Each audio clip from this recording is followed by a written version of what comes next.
अस्सलाम वालेकुम। आज हम CC 3.1 और उसका जो चैप्टर 9 है, इसके पेज 3 में ड्यूरिंग वेल्डिंग बेस मेटल और फिलर मेटल को मेल्ट करने के लिए हीट कितनी ज़रूरी है और इसका वेल्डिंग ऑपरेशन में क्या इफेक्ट होता है, इस पर डिस्कस करेंगे।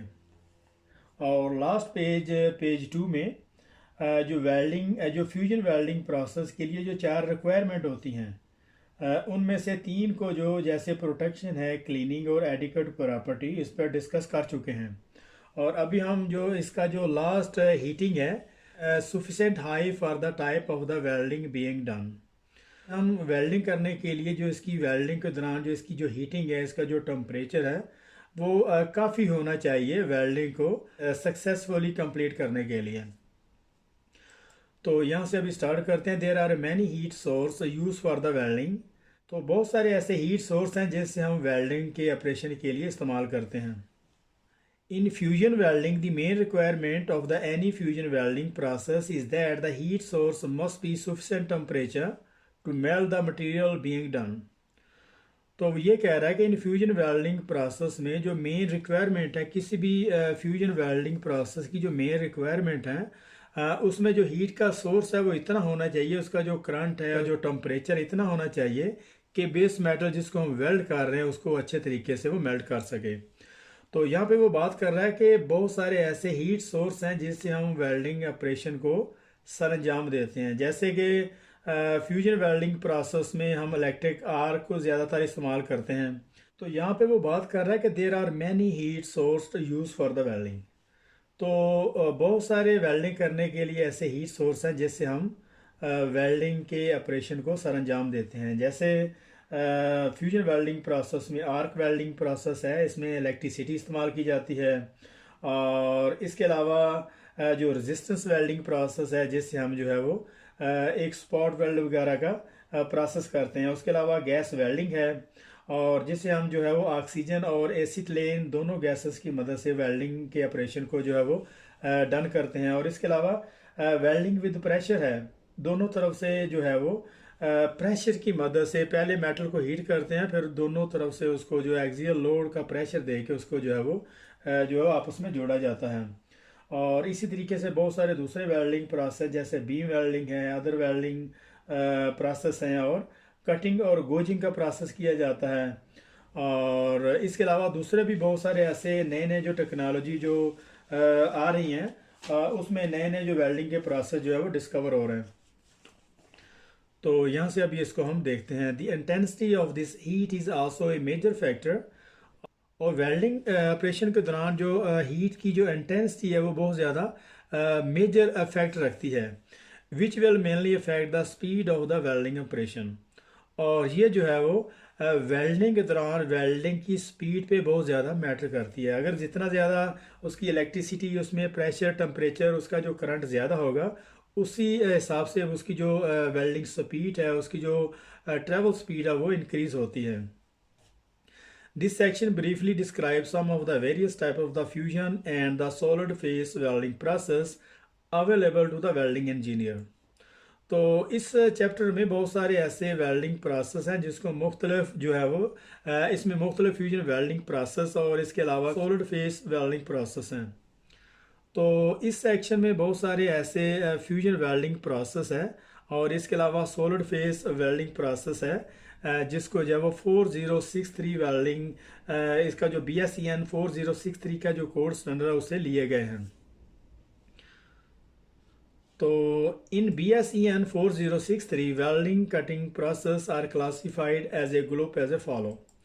तो इन BSEN 4063 वेल्डिंग जो ब्रिटिश स्टैंडर्ड का जो कोड है, उसमें जितने भी वेल्डिंग कटिंग जितने भी वेल्डिंग प्रोसेस है उनको जो है वो अलहदा उनके ग्रुप में जो उसको क्लासिफाइड किया हुआ है। जैसे आर्क वेल्डिंग प्रोसेस है, उसका जो कोड 1 है। और इसी तरीके से जहाँ पे रेजिस्टेंस वेल्डिंग प्रोसेस जिसको हम स्पॉट वेल्डिंग प्रोसेस भी कहते हैं, और इसके अलावा नंबर 3 में गैस वेल्डिंग प्रोसेस है, जैसे हम गैस और एसिटिलीन गैस की मदद से इसको जो है वो फ्यूजन वेल्डिंग प्रोसेस जो है वो करते हैं। और इसके अलावा नंबर 4 में वेल्डिंग विद प्रेशर है, और इसी तरीके से बीम वेल्डिंग प्रोसेस है। नंबर 7 में अदर वेल्डिंग प्रोसेस है, कटिंग और गोजिंग का जो है वो इसमें, और इसके अलावा नंबर 9 में ब्रेजिंग, सोल्डरिंग और ब्रेज वेल्डिंग प्रोसेस है। तो the common group of the welding process are shown above as a category in BSEN 4063। Some of the more common specific processes that fall within these groups are explained further within this section। तो यहाँ पे ये बात कर रहा है कि जो आम तौर पर जो फ्यूजन वेल्डिंग प्रोसेस में जो बहुत सारे ऐसे वेल्डिंग प्रोसेस जो ऊपर दिए हुए हैं उनको BSEN 4063 से उनको जो वो लिया हुआ है, लेकिन उसका जो हीट सोर्स है वो बाकी वेल्डिंग प्रोसेस की तरह एक दूसरे के साथ कॉमन है, वो एक दूसरे पे रिलाई करता है। तकरीबन वो एक ही मेथड के साथ उसको जो है वो हीट किया जाता है। This main groups are divided into sub section of the smaller group relying on the same method of heating which may themselves have subsection division। और इनका जो मेन ग्रुप है उनको जो है उनके सब सेक्शन में जैसे उनके जो सब सेक्शन में उसके जो उसको डिवाइड किया हुआ है और उसी का जो हीट और मेथड के लिहाज से उसको जो है वो क्लासिफाइड किया हुआ है। और इसी तरीके से जैसे नंबर 1 में आर्क वेल्डिंग प्रोसेस है और उसका जो सब सेक्शन है वो नंबर 1 और 3 उसके आगे लगा के उसको शील्ड मेटल आर्क वेल्डिंग के नाम से जो है वो दिया हुआ है।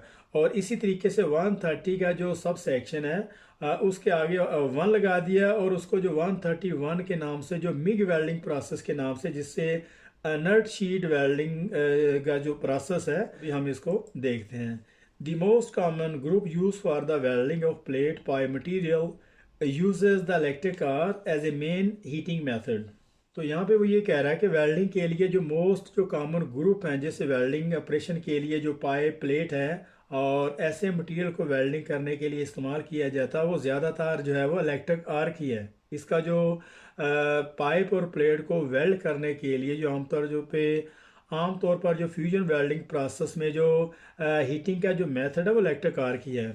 यहाँ से अभी इसको देखते हैं। This is the mainly due to the portability and relative ease of the electrical power generation or the use of the using readily available electrical power supplies with the some added equipment. यहाँ से और इसका जो ख़ास तौर पर ये खूबी है कि ये बड़ी आसानी से एक जगह से दूसरी जगह पे इसको जो है वो ट्रांसफ़र किया जाता है और इसकी जो इलेक्ट्रिक पावर सप्लाई है वो बड़ी आसानी से मिल जाती है।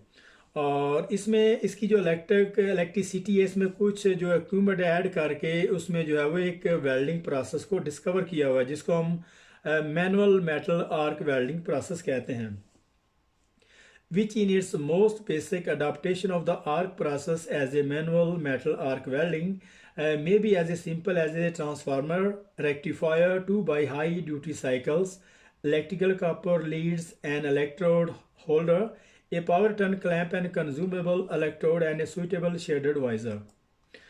तो यहाँ पे वो बात कर रहा है कि इलेक्ट्रिसिटी जो वहाँ से हर जगह से आसानी से हर पावर स्टेशन में हर जगह पे आसानी से मिल जाती है। तो वहीं पे कुछ जो वेल्डिंग के इक्विपमेंट ऐड करके उसको जो है वो एक वेल्डिंग प्रोसेस है जिसे हम मैनुअल मेटल आर्क के नाम से जिसका कोड 111 है उसको आसानी से जो है वो इस्तेमाल कर सकते हैं। और ये बहुत ज़्यादा सिंपल इक्विपमेंट होता है, इसमें सिर्फ ट्रांसफार्मर और रेक्टिफायर इस्तेमाल करते हैं और इसके अलावा दो जो है उसकी जो हाई ड्यूटी साइकिल जो कॉपर लीड केबल्स हैं उसको इस्तेमाल करते हैं। और इसकी जो पोलैरिटी है इसको एक में जो है वो एज ए नेगेटिव के तौर पर इस्तेमाल करते हैं और दूसरी जो केबल उसकी जो है वो पोलैरिटी एज ए इसके साथ इलेक्ट्रोड इस्तेमाल करते हैं वेल्डिंग करने के लिए। और इसके अलावा इसका जो शेडेड वेल्डर होल्डर है और इसके अलावा इसका जो इलेक्ट्रोड होल्डर है और इसमें एक क्लम्प इस्तेमाल करते हैं और इसमें कुछ कंज्यूमेबल इलेक्ट्रोड इस्तेमाल किए जाते हैं और इसका जो as a suitably shaded visor और इसका जो वेल्डिंग हेलमेट है जिसे हम वाइज़र भी कहते हैं और इसका जो वेल्डेड शेडेड है जिसको हम ब्लैक ग्लास जो जिससे जो है वेल्डिंग का प्रोसेस किया जाता है और and A suitably shaded visor. इसमें एक जो वाइज़र है जिसको हम वेल्डिंग हेलमेट कहते हैं और इसके अलावा इसका जो शेडेड है जिसको हम वेल्डिंग ग्लास जिसको ब्लैक ग्लास जो है वो एज ए वेल्डिंग के लिए इस्तेमाल किया जाता है जिसके बगैर हम जो है वो नेक्ड आई से हम इसको नहीं देख सकते, इवन कि हम उसको देख भी नहीं सकते। और इस ब्लैक ग्लास जो है जिसका नंबर 10 है, 11 है, 12 है वो डिपेंड करता है कि हम कितना करंट उसमें इस्तेमाल करते हैं। यहाँ पे एक क्वेश्चन भी बनता है कि जो जो शेडेड वाइज़र है उसको किस तरीके से इस्तेमाल किया जाता है, वो किस चीज़ पे डिपेंड करता है, वो वेल्डर पे डिपेंड करता है या फिर इलेक्ट्रोड पे या बेस मेटल पे। तो उसका जो शेडेड वाइज़र, उसका जो ग्लास है, ब्लैक ग्लास है, वो डिपेंड करता है कि हम कितनी इलेक्ट्री उसकी पावर कितनी एम्पेयर कितने इस्तेमाल करते हैं, उस हिसाब से उसको जो है वो इस्तेमाल किया जाता है।